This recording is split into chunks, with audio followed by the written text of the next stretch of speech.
चलिए शुरुआत करेंगे, रुक करेंगे उस वक्त की तमाम बड़ी और अहम खबरों की ओर। आज मिशन महाराष्ट्र को साधेंगे पीएम मोदी, कई विकास परियोजनाओं की सौगात देंगे। महाराष्ट्र में विभिन्न परियोजनाओं की आधारशिला भी रखेंगे और करीब 7,600 करोड़ रुपए की परियोजनाओं की बड़ी सौगात देंगे। 10 सरकारी मेडिकल कॉलेज का उद्घाटन भी करेंगे। प्रधानमंत्री नरेंद्र मोदी बड़ी जानकारी आप तक पहुंचा रहे, जहां आज मिशन महाराष्ट्र को साधते हुए नजर आएंगे पीएम मोदी। जो चुनौतियां थी वो अब खत्म हो चुकी है। जम्मू कश्मीर और हरियाणा, जहां हरियाणा में बड़ी जीत दर्ज की, लेकिन अब फोकस महाराष्ट्र की तरफ है, जहां आज मिशन महाराष्ट्र को साधते हुए पीएम मोदी नजर आएंगे। कई विकास परियोजनाओं की आधारशिला रखेंगे, बड़ी सौगात देंगे। महाराष्ट्र में बड़ी परियोजनाओं की आधारशिला पीएम मोदी रखेंगे। करीबन 7,600 करोड़ रुपए की परियोजनाओं की बड़ी सौगात देंगे पीएम मोदी। 10 सरकारी मेडिकल कॉलेज का उद्घाटन भी करेंगे। तो बड़ी जानकारी आप तक पहुंचा रहे हैं, जहां अब महाराष्ट्र पर पूरा फोकस करते हुए नजर आ रहे। इससे पहले भी महाराष्ट्र के दौरे पीएम मोदी कर चुके हैं। महाराष्ट्र को साधने का जो सिलसिला है वो देखने को मिल रहा है, क्योंकि चुनावी तारीखों का कभी भी अब ऐलान किया जा सकता है, जिसके मद्देनजर रखते हुए महाराष्ट्र को साधते हुए पीएम मोदी नजर आएंगे। आज मिशन महाराष्ट्र को साधेंगे पीएम मोदी। हमारे साथ associate editor Pradeep Kumar live जुड़े हुए और ज्यादा जानकारी लेंगे। प्रदीप, क्या अपडेट मिल पा रही है? पीएम मोदी के कार्यक्रम की क्या रूपरेखा तैयार की गई आज?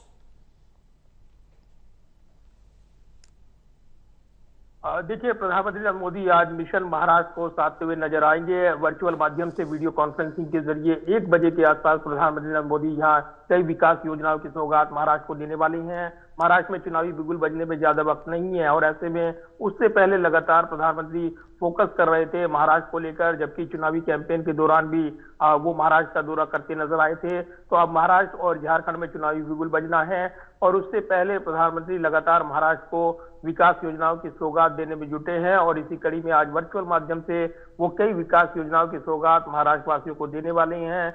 इसमें करीब 7,600 करोड़ रुपए की विकास योजनाएं रहेंगी। इसमें अलावा 10 सरकारी मेडिकल कॉलेज का उद्घाटन प्रधानमंत्री करने वाले हैं।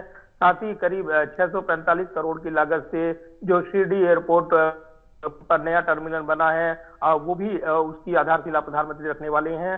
तो आज कई विकास योजनाओं की सौगात देने के साथ ही जो राजनीतिक विषय हैं और खासतौर से जिस तरीके से हरियाणा में एक बड़ा जबरदस्त यहाँ पर उलटफेर करते हुए बीजेपी ने जीत दर्ज की है, इसके बाद कल भी जब उन्होंने कार्यकर्ताओं को संबोधित किया था तो इस जीत को बड़ा उन्होंने असरदार बताया था और जो नीतियां हैं सरकार की उस पर मोहर लगी है। और ऐसे में मिशन महाराष्ट्र को अब आगे बढ़ाते हुए बारी महाराष्ट्र को साधने की है, जहां पर जो विपक्षी गठजोड़ है वो ताकतवर बताया जाता है। लेकिन अब हरियाणा के परिणाम का अन्य राज्यों पर जो असर देखने को मिलेगा, क्योंकि इसमें काफी उत्साहित था विपक्षी खेमा कि वो हरियाणा में जीत का परचम लहराएगा, लेकिन ऐसा हो नहीं पाया। कांग्रेस ने इसको अप्रत्याशित हार बताया। अब महाराष्ट्र पर प्रधानमंत्री फोकस कर रहे हैं। महाराष्ट्र एक बड़ा राज्य है और महाराष्ट्र में जो समीकरण बदले हैं, खासतौर से शिंदे और बीजेपी का गठजोड़ है, उद्धव ठाकरे विपक्षी गठजोड़ में शामिल हैं। लेकिन कल उनकी नेता प्रियंका चतुर्वेदी का एक बयान आया था कांग्रेस पर निशाना साधते हुए, उसको आत्ममंथन करना चाहिए, रणनीतिक तौर पर क्या चूक हुई है इस पर विचार करना चाहिए। तो इसके बाद माना जा रहा है कि इसको लेकर हलचल है और कहीं ना कहीं प्रधानमंत्री के ऐसे मौके पर संबोधन पर नजरें रहेंगी। राजनीतिक तौर पर वो क्या मैसेज देते हैं आज के कार्यक्रम में, ये तमाम ऐसे सवाल है जिनका जवाब मिलेगा। और उसके साथ ही महाराष्ट्र में जो चुनावी बिगुल बजना है उससे पहले विकास योजनाओं की सौगात देते हुए प्रधानमंत्री विपक्ष पर हमलावर दिखेंगे, ऐसा माना जा रहा है।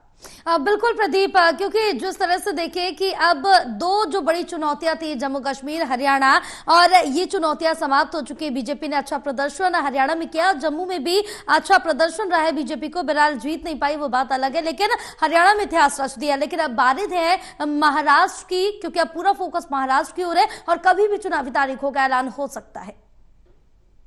देखिए, बिल्कुल। और जम्मू कश्मीर का आपने जिक्र किया है। जम्मू कश्मीर में खासतौर से कश्मीर वैली में वहां पर प्रदर्शन आशा के अनुरूप नहीं रहा है, क्योंकि ये पहले से ही तय था कि जम्मू रीजन में वहां पर बीजेपी असरदार रहेगी। वो उसी के मुताबिक अच्छा प्रदर्शन उन्होंने किया है। लेकिन अगर देखें तो जो कांग्रेस उम्मीदों के मुताबिक प्रदर्शन अच्छा नहीं कर पाई, 6 सीट वो जीत पाई हैं। तो ऐसे में ये जो नेशनल कॉन्फ्रेंस के साथ गठजोड़ था, इस पर हमला किया गया था और ऐसे में नए समीकरण बने थे। लेकिन अब जम्मू कश्मीर के अलावा अगर देखें तो हरियाणा में जो जीत हुई है बीजेपी की, वो सबसे ज्यादा चौंकाती है और इसीलिए इसको अप्रत्याशित बताते हुए कांग्रेस ने निशाना साधा। इसके पीछे बैटरी का आरोप भी लगाया गया कि उसको लेकर भी सवाल उठे, चुनाव आयोग की कार्यशैली पर सवाल उठाए गए, उसका जवाब चुनाव आयोग ने दिया।